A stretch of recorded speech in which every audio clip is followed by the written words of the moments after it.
बिस्मिल्लाहिर्रहमानिर्रहीम। अस्सलाम वालेकुम। बंद गोभी पकाने से पहले हमेशा धोकर काटें, क्योंकि काट कर धोने से विटामिन ज़ाया हो जाते हैं। बैंगन काटने के बाद नमक मिले पानी में भिगो दिया जाए तो रंगत तब्दील नहीं होगी। उबलते हुए पानी में मटर के चंद छिलके डालने से रंगत और जायके में इजाफा हो जाता है। पानी में सिरका मिलाकर सब्ज़ी पर छिड़क दिया जाए तो सब्ज़ी 1 हफ्ते तक ताज़ा रहती है। हाथों से लहसुन, धनिए, प्याज और मिर्चों की बू दूर करने के लिए टूथपेस्ट हाथ पर मल कर धो लें। थकावट दूर करने के लिए नीम गर्म पानी में नींबू के चंद कतरे शामिल करके इसमें पाँव डुबो दें। अगर हिचकी आ रही हो तो लौंग खा लें या फिर 1 गिलास पानी पी लें।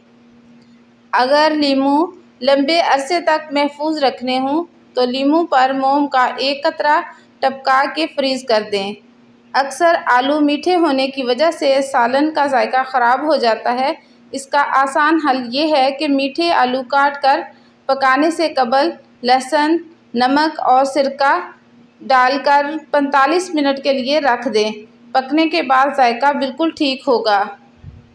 साग पकाने से कबल अगर इसे पानी में उबाल लिया जाए तो लज़्ज़त बढ़ जाती है।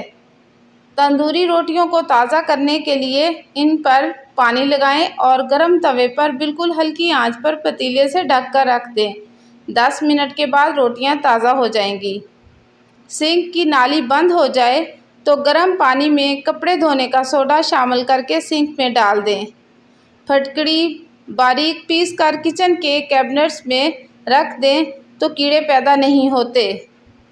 साबुन के चंद टुकड़े सरसों के तेल में गरम करने के बाद लकड़ी के दरवाज़ों और चारपाइयों के जोड़ों पर डालने से चिड़चिड़ाहट ख़त्म हो जाती है।